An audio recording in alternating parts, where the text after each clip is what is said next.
Hello, everyone, and welcome to Esoterica. I am Leah Eichler, your host, and today is a special International Women's Day episode.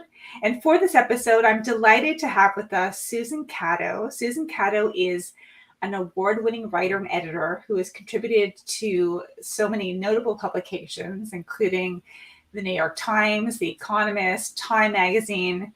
Susan works currently in the travel industry. She also has a doctorate in British literature from Oxford, a BA from Columbia University. And I'm just going to add this little private note because she's one of my oldest, dearest friends. She's also the smartest person I know. And I tell her that all the time. So it's not just an International Women's Day thing. It's just Susan is one of my smartest friends. I'm sorry, my other friends, if you're listening. Welcome, Sue. Thank you very much. That's a really amazing introduction and kind of hard to live up to. And right back at you. You're going to live up to it. Okay, so let's talk International Women's Day. I feel like I had a real International Women's Day moment this morning because for a whole variety of reasons, dogs, kids, career, COVID, pandemic, all that, I didn't sleep very well. And then I looked at my phone. I guess I must have been looking at my phone throughout the evening or overnight. And this morning, when I looked at it at 5:30, when I finally got up, it said 1%. And all I could think of in my exhausted stupor was, how is this phone even turning on at 1%? And then I realized, oh, of course, I turn on 1% on a regular basis because we're depleted. So it's yay, International Women's Day. But what does this really mean for us? Well, I felt it coming in the week before because my email started to fill up with messages from companies saying, get ready to celebrate International Women's Day by getting something special for yourself or the woman in your life. So sometimes in the more sort of egregious example, it was things like a pink fake champagne bottle filled with popcorn kernels, and which the woman would still have to make. So what kind of a vacation is that? Others were spa deals for International Women's Day. And some of them I didn't find irritating. Like I subscribe to a lot of theater, newsletters, and they would be like, celebrate, Sure. these shows that have such amazing women in them right now. And it would be just about, why don't you go to see Six or Company on Broadway? So I think there's so many commercial messages out there about International Women's Day. And then it's really interesting to kind of scroll through Twitter and see what is out there, because it's everything from look at these women in Ukraine holding weapons or trying to protect their family, right, to some pretty funny stuff, which I always appreciate. And the funniest one I saw was, for International Women's Day, how about you think for 5 minutes about how to solve a problem, or 5 seconds, instead of asking a woman to do it for you. That's hilarious. I need to find that and maybe send that to a whole bunch of other people. I'm not naming names. So the commercialization has been, obviously this is a regular thing. I mean, we forget, well, we're based in Toronto, in North America. We forget that obviously this holiday is based in the labor movement. In many countries, they have the day off today. We do not. What we do get is a very commercialized, almost Hallmark interpretation of what like a Valentine's Day part 2, really, for women. So, it kind of does feel a little bit, well, what's the point of all this again? So I think maybe this is, seems to be like this attempt, what I've seen on social media today is the attempt to kind of reclaim Women's Day. I see a lot of anger out there. I see a lot of colleagues and a lot of contemporaries who are pretty angry, are using today to be angry and exercise their right as a woman to be angry, which of course is not an emotion that we're allowed to demonstrate very often. But of course, women have suffered greatly during this pandemic. There's obviously lots of international turmoil. So, what's the solution for us going forward for International Women's Day? Like, do we just buy the popcorn? Do we take the I mean, I like popcorn, or do we reclaim it in a different way? I think we can use it as an occasion to appreciate the women in our lives. And I think I saw like Greta Thunberg's tweet was like, it is not a day to celebrate. It is a day to, protest. And she had an angry picture of herself on her tweet. So that is part of it, to be aware. But then you see things like the Google Doodle today is quite charming, and it celebrates women in all different kind of facets of life and society. So I feel like, it's a bit of pressure to remember that there is so much faced by women around the world. Right. And it does seem a little frivolous in light of that to go out and, get yourself, a bottle of bubble bath or some champagne or something like that. Right. But it's never a bad day to appreciate the women in your life, and the women that are doing so much to make the world a better place. As trite as that sounds, it's kind of true. No, it's really true. So, I mean, let's think about things. Okay, as women, let's say, okay, let's bring this into another holiday context. So it's not Valentine's Day for women. Let's say it's New Year's Eve for women. So what are our resolutions for ourselves and for the women in our lives going forward? Like, what would you like to change in the next year vis-a-vis yourself and other women? I'd like to continue reading women authors, new and old. I've got my Jane Eyre mug here. Oh, I love that. Great book for International Women's Day. And keep attending to female voices. Right now, I think a lot of the best female voices I'm seeing are on Twitter. Just funny, smart, biting commentary from women. And if you sort of follow one, then you get, linked onto another. Or you could start with someone like Roxane Gay, and you're just going to get a whole bunch of great suggestions that are going to take you in a fantastic direction that way. Yeah. No, I'm a big fan of Roxane Gay. Yeah. Yes. So reading and staying informed and aware is a big, resolution of mine, not to just retreat into my own little world, but to keep broadening that circle of women. Right. And I mean, one thing I know you and I've discussed offline before is the apologizing. I don't know if this is a Canadian thing or a female thing, but like, explain why are we always apologetic for something? I mean, I don't even know half the time. I mean, I am the kind of person that someone else will walk into me and I will apologize profusely for minutes on end. But, what is this apologizing nonsense? And why are we still doing this? I don't know. I am such a victim of that myself, or a perpetrator, because I will say sorry for almost anything, and I'll feel terrible for I do feel terrible. Anything, and especially worrying.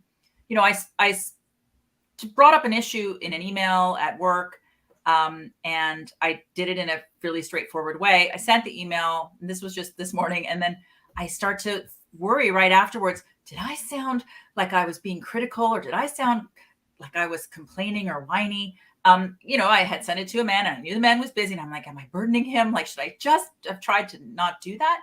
But I don't think for a second a man would do that. And when I manage people, I have a lot of women on my team, and I'm constantly telling them, would you say that if you were a guy? Do you think that you would feel that way if you were a man? And when they have a bout of, insecurity or imposter syndrome, and the answer is always, they think about it for a second, then they laugh and they say, no way. So, I just think we're socialized to be, to blend in, to get under the radar. Right. And look what happens to women that, don't apologize, who live their lives unapologetically. They attract a lot of flack. Yeah, it's true. It's so true. So, I definitely need to rein in on the apologizing. And the other one that is a big one for you and for a lot of women we know is, I believe, the boundaries, setting firm boundaries, allowing ourselves to do the things that we want to do. And I hope that doesn't come back to bubble baths from earlier, but really giving ourselves permission to say no, right? Yes. And I can remember the earliest books I remember seeing in my mom's room was a book called When I Say No, I Feel Guilty. And I'm sure it's probably in print. We all still need it. And I have about 3 books on how to say no without feeling bad, and how to set boundaries. Because because I really struggle with it. And just a few weeks ago, I was looking up boundaries because I wanted to learn to enforce mine. And I saw this program. It was called Boundaries for Nice People. And it was about, basically, without saying women, it kind of said, there's a lot of us that think we're really nice, and it can feel very unkind to set a harsh boundary. And other groups will tell you, just set it and keep it. But we're here for the nice people out there to do it. And it went on. And I was kind of sold, thinking, I should do this program. And I scrolled down, read. It was $4,000. And I did not feel nice about that. $4,000. That's a boundary over there. I mean, that's a lot of money to spend to learn how to not be so nice. I guess you can be nice to yourself by saying, I'm not spending $4,000 to teach myself how to say no.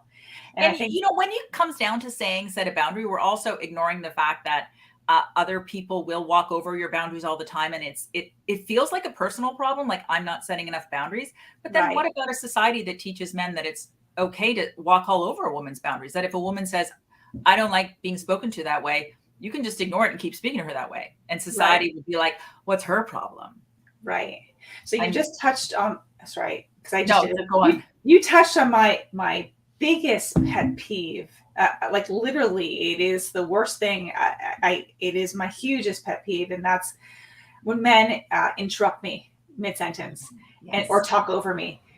There's probably nothing that enrages me more than being cut off and spoken over in that way. And I think maybe we need techniques. So actually, we've learned the techniques. I mean, you and I have both worked in multiple different media companies and different environments. We have the techniques. So why can't we just say, hey, I'm talking? Why is that so hard? I've never done it. So I don't know. You tell me. Have you done it? I don't know. Okay, well, that should be on our list of things to do this year. Yes. Okay, we're going to add that to our list. So I guess, one other thing that I want, in addition to boundaries, to do is stop living my life like I have something to prove, because like I'm at an age where I think I've proven enough things in my life, but I still feel like, I need to show you how good I am. Why do we do that? Again, because if you don't, people will just assume worse of you. But you have to do that while also not being a threat or seeming too self-promoting. I realized the other day that, because I had these giant rips in my parka, because I've had it for like 5 years, and I realized I was very comfortable walking around with these rips in my parka because I thought it showed that I didn't think so highly of myself that I needed a rip-free parka. And I realized that's what I was thinking, and I'm like, that is so stupid. So yesterday I bought a gorgeous new parka, and I'm so happy it has no rips. Can't wait to wear it. But there is something where I think a lot of women feel like they have to, especially if you are successful in your job, have to be non-threatening in some way. You have to make sure people don't think you have it all. I mean, that's not just a woman thing. I know a lot of guys who are afraid of kind of the evil eye of acting like you've got it all, that you're going to attract, some jealousy or actually it's usually literally the evil eye as opposed to jealousy. But I do think it's a female thing to both feel you need to prove yourself again and again, and to worry about pushing too hard on that so that you look like you think you're so great. Right. Okay. Maybe we should just try and think we're so great. I don't know. Maybe that's okay. Lots of men do that all the time, and who aren't so great, to be totally frank, right? I mean, I can think of many politicians that come to mind, which we will not name names because we're not going to get into that kind of segment today. No. So you mentioned earlier that you want to read more female authors. Again, I'm a huge fan as well. And I know you've read Sarah Polley's book, which has been getting lots of press. Yes. So tell us about Run Towards the Danger. I'm really enjoying this book. So it's a collection of essays about Sarah Polley's life, but the theme that kind of ties them together is how the present affects our memories of the past, and how dealing with some of those issues can actually change the way you feel about the past. There's a lot about trauma she experienced as a child, whether it was like the early death of her mother, but a lot of it coming from being a child actor, either in the Baron Munchausen movie or on Road to Avonlea, and how how hard it was to, deal with those issues her whole life. But when actually addressing them or having them acknowledged, brought into the light and acknowledged by other people, really helped her heal and think more positively about those years of her life that before she kind of tried not to think about at all. And then some of it is more that other women might really relate to, are things like the Jian Ghomeshi case. She has an entire essay about her own interactions with Jian Ghomeshi and how she downplayed, forgot, during interviews with him, went to great lengths. She describes herself quite harshly as being, obsequious to him and flirtatious. And, you can see she has a lot of contempt for herself for trying to, as she puts it, make sure he didn't feel bad about what he had done to her. And it's, well, I mean, but I think we can all relate to that. I mean, I don't think I know a single woman who hasn't been, either sexually assaulted outright or harassed or intimidated in some way. And I mean, it does feel like our gut reaction is usually to pretend it didn't happen or to make everything seem okay. I mean, it's like there is a defense mechanism that kicks in that makes you want to kind of smooth everything over for everybody. Which, again, let's add that to the list of things we want to change in ourselves and in others. We don't need to make other people comfortable all the time. It's, it's not our job. No, we really don't. I would love to live with that. It's a fantastic resolution to say the next time you feel the impulse to make someone else feel comfortable at your own expense, just try to sit with the feeling and don't let them be uncomfortable for a change. Let them stew in that for a little bit. And that actually leads us to, another issue that, you and I have discussed, which is this idea of shame, like this shame that comes with, I mean, I think you can say it a lot more eloquently. Like, what does the word shame mean to you? And why is this such an issue for women? I have this really visceral reaction to the word shame. And one of the things that when I started to notice this, when I was looking at letters to the editor in some media jobs, and someone would write a letter about some kind of coverage and they would write shame on you. And it didn't matter if I thought that person was wildly overreacting or completely off point. I would feel so shame on me, and I can't think of it's not like I had an upbringing where I was shamed and stuff like that. But I think it's really, it's out there right now that you can be shamed for anything you say. That's very clear from, the prevalence of social media and stuff. You can be shamed for your appearance if it's not pretty enough or conforming to something. You can be shamed for what you're wearing. And it just feels like it's all around us. And it is something that keeps people living in fear and being the smallest version of themselves. Right. So it's another thing I would love to try to work on this year is pushing back on that and saying, well, who says I should feel ashamed now? Certainly not over something, so foolish as voicing an opinion. Right. No, that's very true. I guess that kind of leads into a lot of the, I guess that touches on some of the cancel culture topics that keep coming back up, where people are just afraid they don't actually know sometimes, how to navigate who they should be. I mean, during the pandemic, there was this whole kind of push towards, should you keep your hair gray or should you dye it? And then it was, and there's a whole, of course, let's go back to Sex and the City. Sex and the City, Miranda did embrace her silver locks and then went back to dyeing her hair her beautiful red. And so are you embarrassed for being silver? Or are you being embarrassed for actually coloring your hair? Like, what are you actually supposed to? It's really hard to figure out what you're supposed. I guess that's the whole point. We should not be supposed to do anything. We should want to just be comfortable with our own decisions. Correct? Yeah, I think you're totally right there.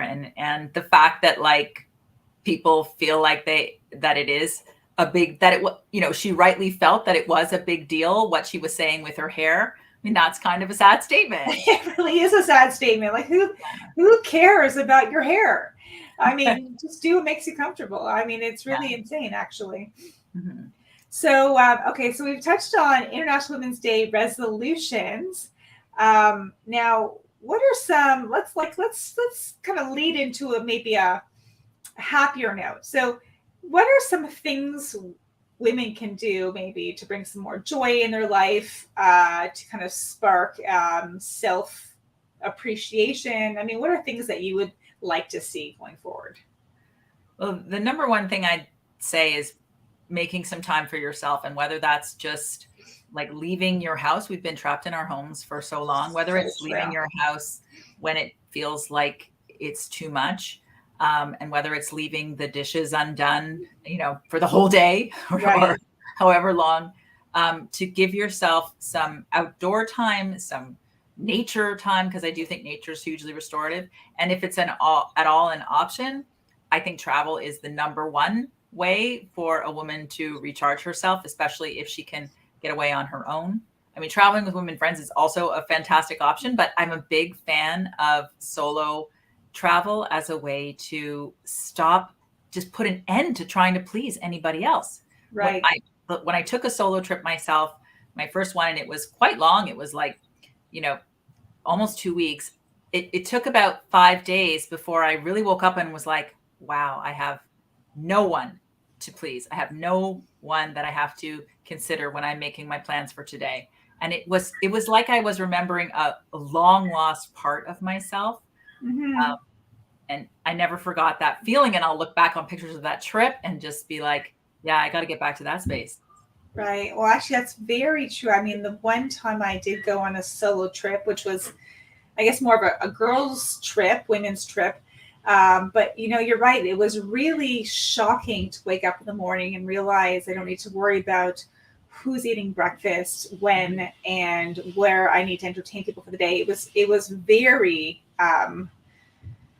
yeah, it was life altering in that you do exactly as you mentioned. It's you remember that part of you that had independent interests outside of any family or career or partnership or parenting. It was really just who you are, and I guess that's a hard thing for a lot of women.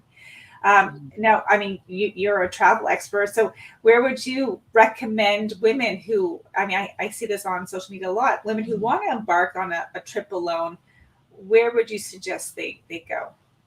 Well, I went to Vietnam and Cambodia, which I loved, but I did it with a tour group that specialized in like single rooms or solo travel. There were like, friend groups on that trip, but you each got your own room, which I thought was a pretty cool arrangement. So something without a lot of tours is a great option because you still get so much time on your own, but you have the safety and the infrastructure all set up for you. But I honestly just feel like going to a hotel by yourself in your city, doing whatever deal you can find to just get away for one night. It can Right. be just an exceptional escape for yourself. One thing I'm doing is my husband and my son are going off on a little trip, and on one of the days they're not going to be home. I'm taking the day off work because I'm just like, wow, I could have a whole day in my house without these people to worry about. And Right. I really should just, I had the vacation days. I'm going to take the day off and just have that feeling you mentioned where you wake up and say, what do I want to do? And I don't have to do things for other people today. Right. That's actually so. That's like kind of like a economical way to just have a day Mhm. off, I Mhm. suppose, and Yeah. just focus on yourself. Yeah. Just Yeah, grab whatever you can. I know. So true. Okay, so let's recap. It's International Women's Day. It's turned into this super commercialized, almost Valentine's Day version of itself.